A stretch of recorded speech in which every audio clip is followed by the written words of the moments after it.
પણ સૌ પ્રથમ આપણે હવામાન વિશે થોડી વાત કરવાની છે. આમ જોવા જઈએ તો આજે 26 તારીખ થઈ છે ને છેલ્લા થોડા દિવસની અંદર રાજ્યની અંદર એક સાર્વત્રિક વરસાદનો રાઉન્ડ જોવા મળ્યો. હવે જે સાર્વત્રિક વરસાદનો રાઉન્ડ હતો એની અંદર આમ જોવા જઈએ તો જે એક બંગાળની ખાડીની જે સિસ્ટમ હતી જે દક્ષિણ રાજસ્થાન ઉપર સ્થિર થઈ હતી અને એનો શિયર ઝોન છે એ ગુજરાત ઉપર હતો, જેને કારણે ગુજરાતની અંદર સાર્વત્રિક વરસાદ થયા. અમુક જગ્યાએ ભારેથી અતિ ભારે વરસાદ નોંધાયા, જેમાં દક્ષિણ ગુજરાતમાં પણ અતિ ભારે વરસાદ નોંધાયા, મધ્ય ગુજરાતમાં પણ અતિ ભારે વરસાદ નોંધાયા, ઉત્તર ગુજરાતમાં પણ એકંદરે સાર્વત્રિક અને ખૂબ સારો વરસાદ નોંધાયો. કચ્છમાં પણ એમ તો સારો વરસાદ છે, પણ કચ્છમાં રાપર તાલુકો છે એમાં ખૂબ સારો વરસાદ નોંધાયો. એવી જ રીતે સૌરાષ્ટ્રના મોરબી સુરેન્દ્રનગર, જેમાં આપણે અંદાજ આપ્યો તો મોરબી સુરેન્દ્રનગરમાં ભારેથી અતિ ભારે વરસાદ થશે, એ પ્રમાણે ત્યાં પણ વરસાદ થયો અને બીજા વિસ્તારમાં પણ વરસાદ થયો.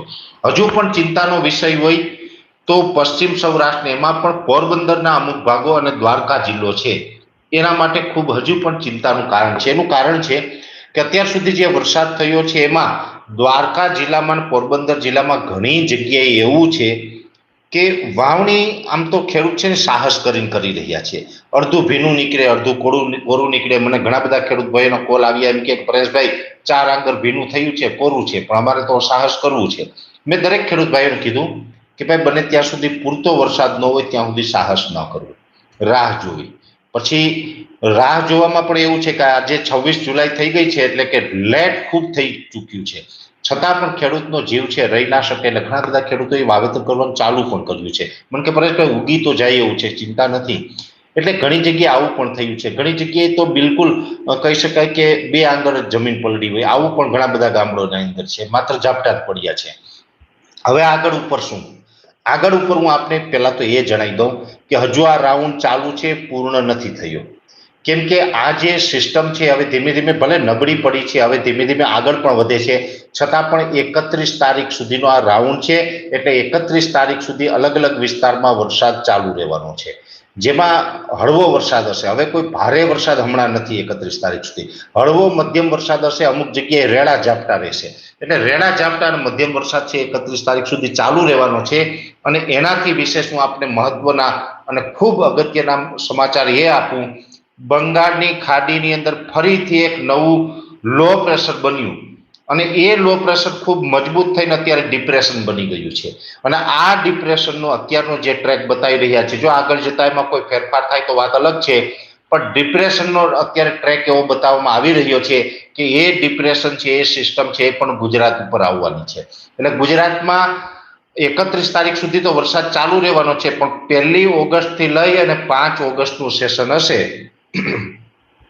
એમાં પણ ગુજરાતની અંદર ભારેથી અતિ ભારે વરસાદ વરસવાનો છે. ખાસ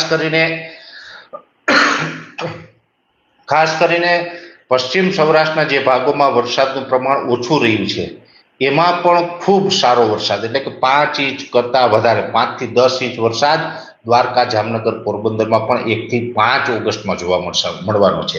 જોકે 1 થી 5 ઓગસ્ટમાં જોવા મળવાનો છે એનો મતલબ એવો નથી ગણવાનો કે 31 તારીખ સુધીમાં તમારો વરસાદ નહીં થાય. વરસાદ તમારે એમાં પણ ચાલુ રહેશે, પણ 1 થી 5 ઓગસ્ટમાં પણ સારો વરસાદ આવી રહ્યો છે.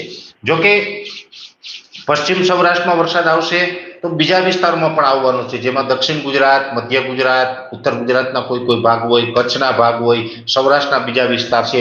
સાર્વત્રિક વરસાદનો રાઉન્ડ હશે અને એ રાઉન્ડમાં અમુક જગ્યાએ તો અતિ ભારે વરસાદ પણ પડશે. એટલે અમે આપને પહેલેથી જ કહેતા હતા, જ્યારે અલ્નિનોની બધા જ મિત્રો ડરામણી વાતો કરતા હતા ત્યારે ટીવી ચેનલના માધ્યમથી પણ મેં કીધું હતું, ભલે ડરામણી વાતો કરે, ગુજરાતનું ચોમાસું નબળું નથી થવાનું. એ જ મુજબ હવે એક પછી એક સિસ્ટમો છે આવવાનું ચાલુ થયું છે અને ગુજરાતનું ચોમાસું આપણે જોઈએ છીએ. હવે ઘણી જગ્યાએ તો અતિવૃષ્ટિ કરી નાખી. ત્યારે તો અમુક લોકો દુષ્કાળની વાતો કરતા હતા, અમુક લોકો એવું કહેતા હતા કે આપણે વાવેતર કરવા જેવું જ નહીં દઈએ. હવે અત્યારે પરિસ્થિતિ શું છે? ઠીક છે કે ગુજરાતના 2-5% વિસ્તારમાં નબળું છે, એમાં ના નથી. અત્યાર સુધી નબળું છે, અત્યાર સુધી એટલે કે પશ્ચિમ સૌરાષ્ટ્રનું દ્વારકા હોય, જામનગરના કોઈ વિસ્તાર, જો કે આ રાઉન્ડમાં જામનગરમાં પણ એકંદરે સારો લાભ મળ્યો છે. પોરબંદરના ઘણા બધા વિસ્તારમાં નબળું છે, પણ એકંદરે જોવા જઈએ તો ગુજરાતના 95 થી 97% વિસ્તારમાં તો અત્યારે અતિવૃષ્ટિ જેવો માહોલ કે સારામાં સારા વરસાદ છે. હવે આમાં ક્યાં નબળાની વાત રહી? અને ત્યારે તો એપ્રિલ ને મે મહિનામાં ને બહુ લોકોએ ડરાવ્યા. ત્યારે પણ મેં કીધું હતું ભાઈ સુપર મેગા અલ્નિનો આવે છે અલ્નીનો સક્રિય થવાનો છે, પણ ગુજરાત માટે ચિંતાનું કારણ નથી. એનું કારણ છે કે આઈઓડી પોઝિટિવ રહેશે. જો અત્યારે આઈઓડી પોઝિટિવ છે, બેક ટુ બેક સિસ્ટમ આવે છે, ગુજરાતને સારા વરસાદનો લાભ આપે છે. એટલે 31 તારીખ સુધી હવે વરસાદ પડવાનો છે, પણ એ સામાન્ય વરસાદ હશે, રેડા ઝાપટા હશે. અને 31 તારીખથી પાછો મેઘતાંડવની શરૂઆત થશે ગુજરાતમાં. એ 5 ઓગસ્ટ સુધી રહેવાનું છે. અને એમાં પણ સાર્વત્રિક બધાને લાભ મળશે. ખાસ કરીને પશ્ચિમ સૌરાષ્ટ્રમાં દ્વારકા, જામનગર હોય કે પોરબંદરના ભાગોમાં અત્યાર સુધી વરસાદનું પ્રમાણ ઓછું રહ્યું છે. ત્યાં 31 તારીખ સુધી રેડા ઝાપટા ચાલુ રહેશે. અને 31 તારીખથી લઈને 5 તારીખ સુધીમાં ત્યાં પણ ધોધમાર વરસાદ, 5 ઇંચથી ઓછો તો કમસે કમ નહીં, એટલું અત્યારે મને દેખાય છે.